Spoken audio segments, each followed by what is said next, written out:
Good evening to all my dear students.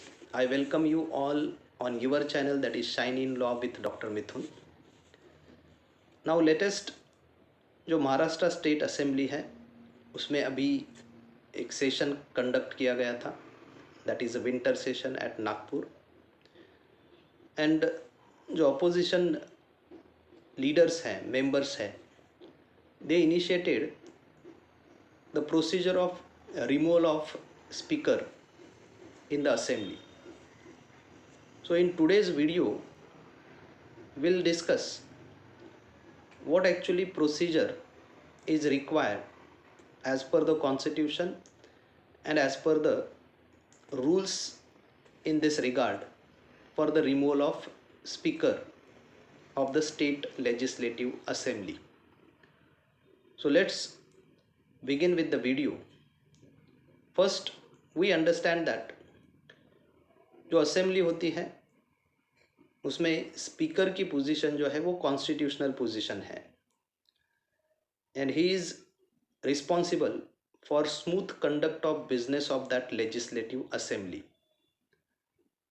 And so for that reason opposition and ruling party दोनों को equally सुनना, ये responsibility speaker की है.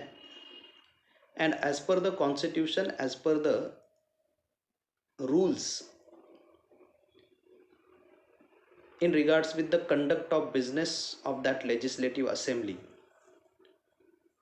जो प्रिस्क्राइब है अकॉर्डिंग टू दैट रूल्स, वो वहाँ पे काम होना और उस काम को सुपरवाइज करना, ये भी स्पीकर की रिस्पॉन्सिबिलिटी है. तो in this regard we have to see that कि constitution in regards with the removal of speaker क्या प्रोविज़न देता है, और जो अभी महाराष्ट्र स्टेट असेंबली के जो मेंबर्स, अपोजिशन मेंबर्स हैं, उन्होंने जो प्रोसीजर इनिशिएट किया, whether that procedure is tenable as per the mandate, as per the law in this regard, that we will see. Now first, the procedure of removal which is provided in article 179 of the Indian Constitution. तो इसमें पहले तो 3 concept हैं, vacation, resignation and removal of speaker. तो vacation जैसे हम बोलते हैं कि भाई जो मेंबर असेंबली का मेंबर नहीं रहता है, once he cease to be a member of that assembly, he suppose to vacate his office. तो जो मेंबर है वही, उसमें से ही हम स्पीकर चुनते हैं. तो अगर मेंबरशिप ही नहीं रहती है पर्सन की, तो he suppose to vacate his office of speaker. दूसरा है रेजिग्नेशन. तो अगर स्पीकर है तो he can write to the deputy speaker that he is resigning from his office. And अगर डेप्यूटी स्पीकर है then he can write to the speaker that he is resigning from his office. So that is the concept of resignation. Now third है removal, जो article 179 clause C में procedure बताया है. And according to this article 179 clause c, जो state legislative assembly है, जो विधानसभा है, उसके तत्कालीन समस्त सदस्यों में जो बहुमत से आप रिजोल्यूशन पास करते हैं और उसमें आप अपनी जो इंटेंशन है, इच्छा है कि स्पीकर को रिमूव करना है, या आप उसमें मेंशन करते हैं, तब हम बोल सकते हैं कि you are initiating the procedure of removal of speaker. Now ये रिजोल्यूशन जो है, उसके पहले 14 डेज का जो नोटिस है वो आपको वहाँ पे देना पड़ेगा. सो जो फ्लोर पे आप स्पीकर को रिमूव करने का रिजोल्यूशन जो बहुमत से पास करना चाहते हैं उसके पहले आपको 14 डेज का नोटिस जो है of your intention of removal of speaker ये पहले देना पड़ेगा. And so in regards with latest transaction what happened in regards with the speaker of Maharashtra State Assembly, that is not clear ki whether the opposition leader or the members serve the notice of 14 days to the speaker of their intention of removal. क्योंकि ये notice जो है वो compulsory mandate है, requirement है as per article 179 clause c of the constitution. And so पहले तो notice देना ज़रूरी है. अगर नोटिस वहाँ पे 14 दिन का नहीं दिया जाता है तो आप स्पीकर को वहाँ पे रिमूव नहीं कर सकते हैं.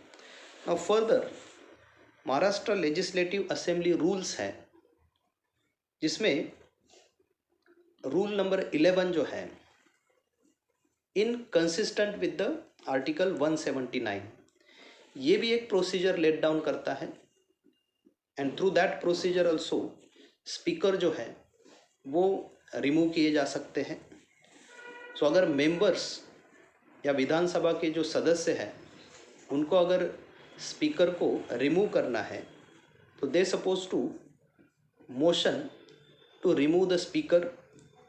And in that also under rule 11 in regards with or with reference to article 179 of the Indian Constitution जो नोटिस पीरियड है या नोटिस देने का जो प्रावधान है वो वहाँ पे दिया गया है. And so as per rule 11 of Maharashtra legislative assembly rules the members suppose to give the 14 days notice, and that is the notice in regards with intention of theirs to remove the speaker. Now next जो है उसमें after the expiry of period of that 14 days speaker जो है will read to the assembly.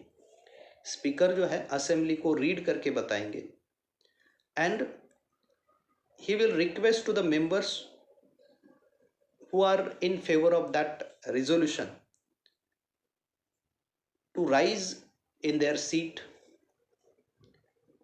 And in that process, if suppose not less than 29 members rise accordingly, the speaker shall intimate that the leave is granted and the motion will be taken for removal of speaker.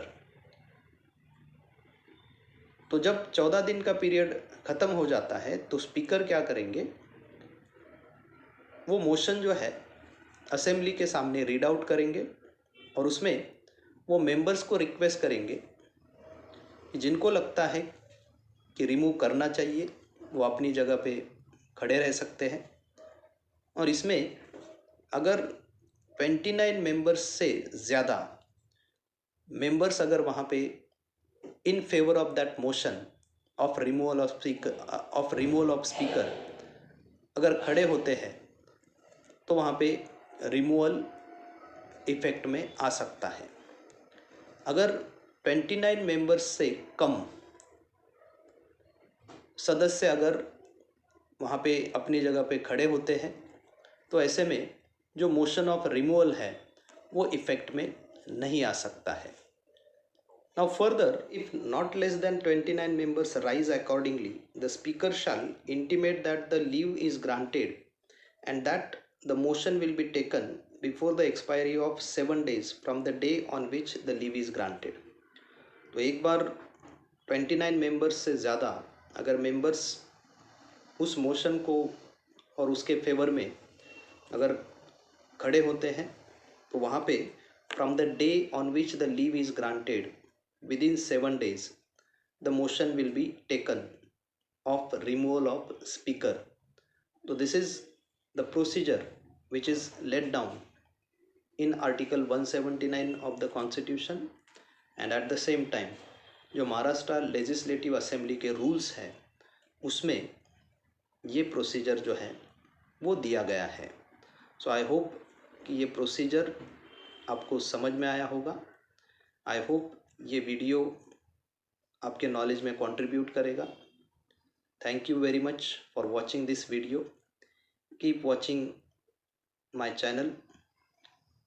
Thank you very much.